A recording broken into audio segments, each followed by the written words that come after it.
नमस्कार मंडळी. नाटक, मालिका तसेच चित्रपटातून आपल्या अभिनयाची छाप पाडणाऱ्या अभिनेत्री म्हणजे कविता लाड मेढेकर. आजवर त्यांनी 4 दिवस सासूचे, उंच माझा झोका, राधा ही बावरी, राधा प्रेम रंग रंगली अशा आणि कित्येक मालिकांमधून त्यांनी दमदार भूमिका साकारली आहे.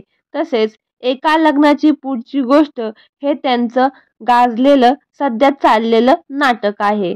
सध्या त्या झी मराठी वाहिनीवरील तुला शिकवीन चांगलाच धडा या मालिकेत भुवनेश्वरीची महत्त्वपूर्ण भूमिका बजावत आहेत आणि या मालिकेमधून त्या अजून घराघरात जाऊन पोहोचल्या आहेत.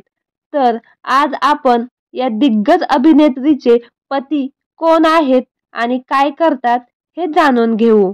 तत्पूर्वी चॅनेलला सबस्क्राईब केलं नसेल तर नक्की सबस्क्राईब करून घ्या. अभिनेत्री कविता लाड यांच्या पतीचे नाव आशिष मेढेकर असं आहे. 2003 मध्ये त्यांनी लग्नगाठ बांधली. आशिष हे अनेक वर्षापासून जाहिरात क्षेत्रात कार्यरत आहेत. तर मंडळी, तुम्हाला अभिनेत्री कविता लाड मेढेकर ही अभिनेत्री आवडते का? नक्की कमेंट करून सांगा. धन्यवाद.